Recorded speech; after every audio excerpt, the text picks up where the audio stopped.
welcome to another pregnancy vlog. This is for weeks 31 to 32.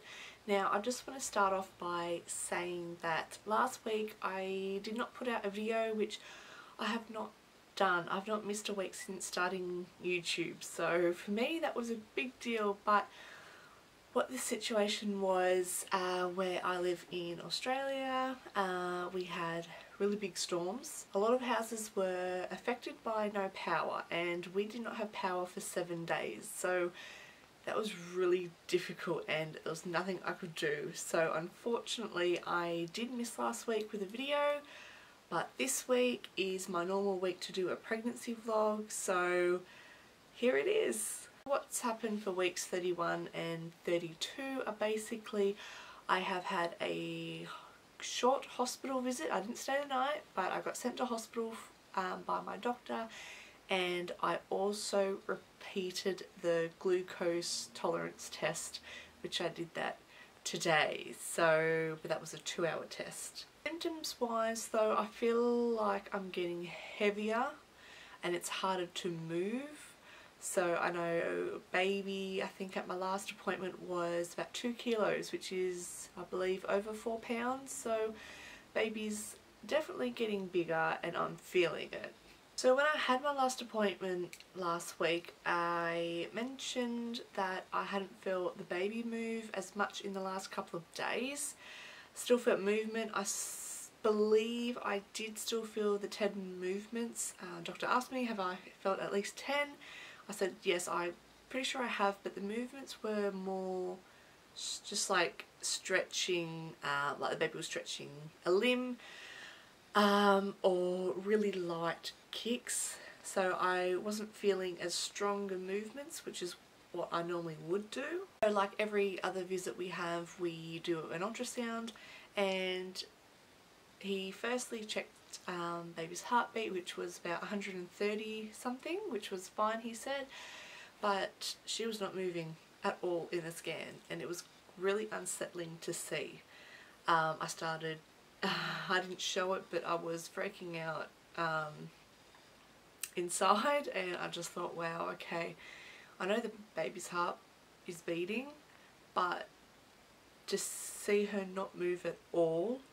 I know they sleep, they have quiet times of course, but you know, my doctor would try and prod her a little bit, and you know, just try to get her to move, but not even a hand flinched. Nothing was moving, and we had about a 10-minute scan I think, and just nothing. So he said look, he would feel much happier if he sent me to hospital just to get monitored for half an hour.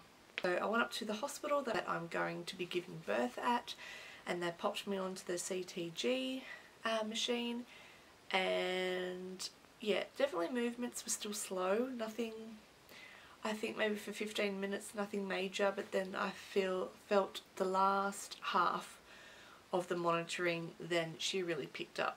And then we're having more frequent kicks and movements and that kind of thing, which was lovely. The midwife was happy, and she called my doctor and just to make sure he was happy, and they sent me home, so that was a relief, but it's really worried me now. I know in my last video I talked about anxiety and how I've been coping with it, which I had been coping with it fine, I feel, but that really shook me, and it shook my family as well, so it was really quite unsettling to go through that, and it was so sudden as well. Like, we weren't expecting it at all. I was just expecting to have my normal antenatal visit and go home, but instead I went to hospital. So, but I'm glad everything's fine, but it definitely did make my anxiety go quite high.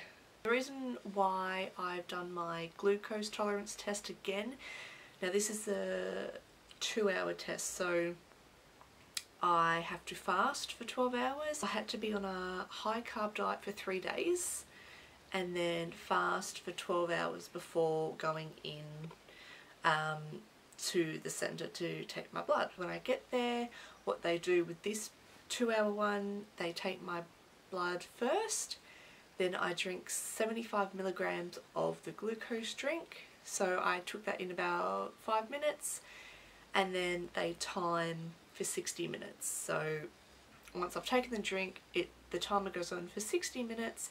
After that 60 minutes is up, I get a second blood test.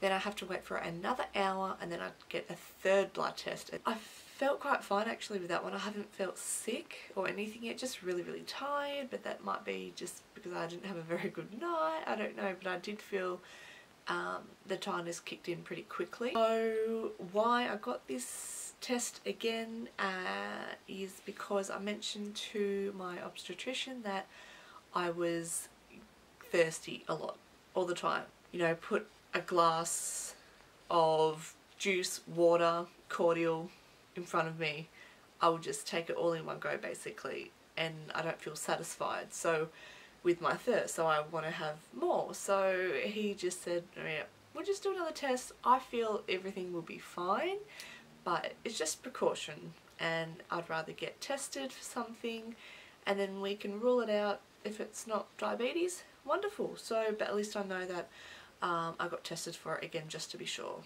It's been a pretty big week for not just me but my family, with being out of power for 6-7 days.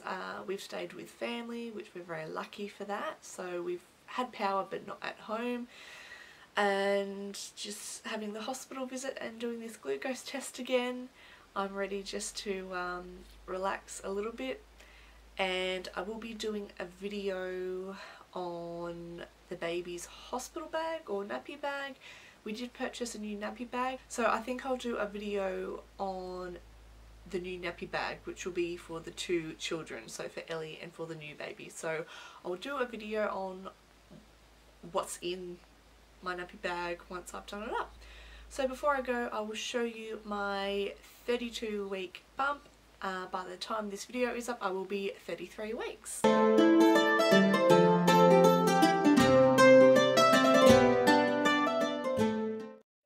The subscribe button if you haven't already.